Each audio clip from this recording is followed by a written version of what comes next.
नमस्कार। और आज की जो वीडियो है और जो टॉपिक है वो है कि जब हमारा आंतें साफ नहीं होती तो हमें विभिन्न विभिन्न प्रकार की बीमारियां ऑटोमेटिक हो जाती हैं। ठीक है। अब आंतें साफ होना और आंतें साफ करना दो अलग अलग पॉइंट ऑफ व्यू हैं। यदि आंतें अपना खुद से काम करेंगी तो आंतों का काम है खुद से अपनी मोटिलिटी के द्वारा अपने गंद को निकालना, वेस्टेज को निकालना। और यदि हम वही काम किसी दवाई से या किसी चीज़ से कराएंगे तो वो आंतें अपना प्रॉपर काम करना छोड़ देंगी और निर्भर हो जाएंगी एक दवाई के ऊपर, मेडिसिन के लैक्सेटिव के ऊपर। ठीक है। इस तरह से अपनी आंतों को डिस्टर्ब होने से बचाएं कि जो काम जिसका है वही करेगा तभी काम चलेगा। ठीक है। आंतों का काम है पेट साफ करना, भोजन को डाइजेस्ट करना, जो खाने में से पोषक तत्व है उनको एब्जॉर्ब करना। ठीक है। न्यूट्रिशन मिलना, न्यूट्रलाइज करना। ठीक है। तो ये सब काम आंतों के होते हैं। हमारी ताकत बनाना, हमारे रस बनाना, पाचक एंजाइम बनाना। ठीक है। उसमें से मतलब जितने भी न्यूट्रिशन होते हैं, ताकत का काम, पोषण का काम, सब आंतों का आता है। फिर उसमें से सब कुछ खींच के वेस्टेज को बाहर निकालने तक का काम आंतों का होता है। तो यदि आपकी आंतें ऐसा लग रहा है कि खुद से काम नहीं कर पा रही हैं, पेट साफ खुद से नहीं कर पा रही हैं, जो आपको लग रहा है कि मेरी आंतें में पुराना मल चिपका हुआ है या मेरी आंतें बार बार ये ऐसा महसूस करा रही है कि मेरे को बार बार पेट साफ करने के लिए जाना पड़ेगा, तो आपको ये लग रहा है कि मेरी नाभि खिसकने के कारण ये हुआ है, तो आप अपने दिमाग से ये सब चीज़ें निकाल दें। पेट का कड़कपन, पेट का ऐंठन, पेट का चिपकना, पेट के अंदर जाना, वजन का कम होना, म्यूकस का लैट्रिन में आना, आँव आना। ठीक है। खांसी होना, बलगम होना, बार बार बुखार आना, टाइफाइड के लक्षण या टाइफाइड महसूस होना। ठीक है। जलन होना, भूख नहीं लगना। ठीक है। खाना खा रहे हो दबा के पेट भर के, लेकिन खाना खाते हुए भी वजन कम हो रहा है, ताकत का एनर्जी लेवल बिल्कुल लो होना। इस टाइप की बहुत सारी परेशानी आपको महसूस होती है। वो रोग है संग्रेणी, आईबीएस। ठीक है। Irritable bowel syndrome. लेकिन हम बहुत सारी चीज़ों को बिना दवाई के भी ठीक कर सकते हैं। जैसे ये बीमारी आईबीएस है, आईबीएस को आप कितनी भी दवाइयाँ खा लें आप इसको ठीक नहीं कर पाएंगे, क्योंकि इसको ठीक करना नामुमकिन सा हो गया है। इसको हम पहले कंट्रोल करते हैं, कंट्रोल करने के बाद आंतों में जान भरते हैं, आंतों में जान आएगी तो ऑटोमेटिक ये शरीर से बाहर निकल जाएगा ये रोग। यदि आप चाह रहे हैं कि मैं सीधा ही किसी चीज़ से चूरन बूटी दवाई से ठीक हो जाऊं, तो वो आप दिमाग से निकाल दीजिए। ऐसा कोई भी कंसेप्ट नहीं है, ऐसा कोई भी चीज़ नहीं है कि जो आईबीएस के लिए बनी हो। आईबीएस प्रॉपर एक तरह का रोग नहीं है, वो आपको मानसिक, मेंटलिटी, सेक्सुअल, ठीक है, और शारीरिक मतलब फिजिकल, तीनों प्रकार के रोगों के लक्षण देता है। तो इसमें हम एक दवाई से काम नहीं कर सकते। ना तो न्यूरोसाइकेट्रिस्ट काम करेगा, ना कोई फिजिशियन काम करेगा, ना कोई गैस्ट्रो काम करेगा। ठीक है। किसी भी प्रकार से कोई भी दवाई इसके ऊपर काम नहीं करती, क्योंकि हम सब कह रहा हूँ, कोई भी डॉक्टर है वो आपके लक्षणों के ऊपर काम करेगा। आप बता दोगे मेरे को आप रिपोर्ट कराइए, इंडोस्कोपी, क्लोनोस्कोपी, सिग्मोइडस्कोपी।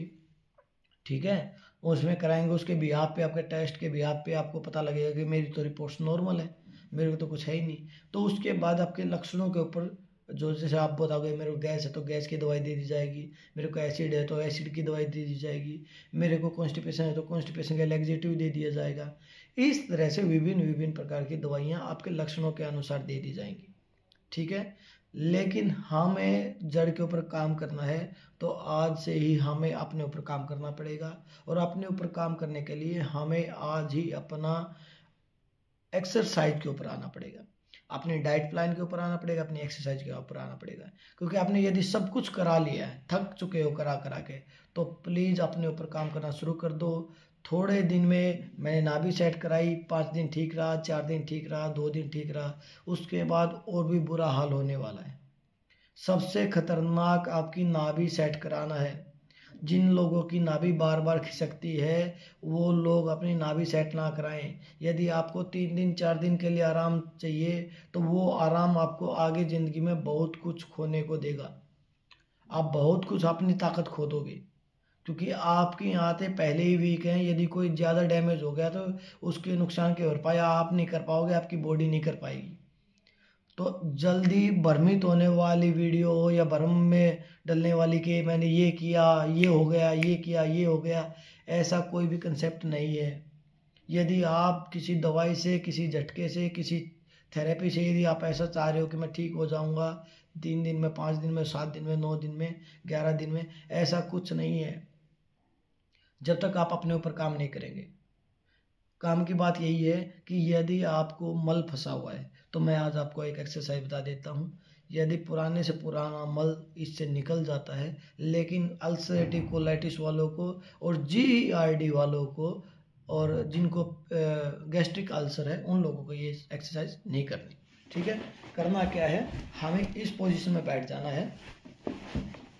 जैसे ये पैर है, हमें दूसरे पैर को भी ऐसे रख लिया। ठीक है, ऐसे बैठ लिया। अब हमें जिस पैर का आगे की तरफ पोर्शन है, ये पैर पीछे है, जैसे ये हमारा लेफ्ट वाला पैर आगे है, तो हमें राइट वाले हाथ को पीछे लेके जाना है जितना हो सके, बिल्कुल बैक में, और गर्दन को रख देना है। 15 सेकंड का होल्ड रखना है। 15 सेकंड का होल्ड रखना है। 15 सेकंड के होल्ड के बाद आप दूसरे पैर की तरफ पोजीशन बना ले। अब अपना राइट पैर आगे है, लेफ्ट पैर पीछे है, तो अब अपना लेफ्ट हैंड पीछे जाएगा, बिल्कुल पीछे जाके और अपनी गर्दन को रख दे और 15 सेकंड के लिए होल्ड करें। इससे आपका जो ये लोअर एब्डोमिनल है, पेट का निचला हिस्सा, इससे आपकी मसल्स जो हैं सॉफ्ट होंगी और सॉफ्ट होके वो अपने हाथों को काम करने के लिए मजबूर करेंगी। ठीक है, धीरे धीरे इससे पहले गुनगुना पानी पी लें, एक बार मलासन कर लें। ये नित्य करें तो आपको बहुत हद तक राहत मिल जाएगी। इसको कंटिन्यूटी रखें। फिर भी आपसे ये हो रहा है कि मेरे से नहीं हो पा रहा या मैं नहीं कर पा रहा, और ऐसी बहुत सारी चीज़ें यदि आपको सीखनी है और आपको बिना दवाई के ठीक होना है, तो आप हमारा ऑनलाइन या ऑफलाइन प्रोग्राम ज्वाइन करके आराम से IBS को, GERD को, H पाइलोरी पॉजिटिव के लक्षण, ठीक है, टाइफाइड के लक्षण, ठीक है, सेक्सुअल प्रॉब्लम और IBS-C, IBS-D, colitis, ulcerative colitis को ठीक कर सकते हैं। जिनको नाभि की समस्या है, 1 दिन में नाभि की समस्या ठीक हो सकती है। किसी भी बंदे को ये लग रहा है कि मेरे को नाभि की समस्या है, कुल 1 दिन में आप अपनी नाभि की समस्या को ठीक कर सकते हैं। यदि आपको वीडियो अच्छी लगे शेयर जरूर करें। नमस्कार।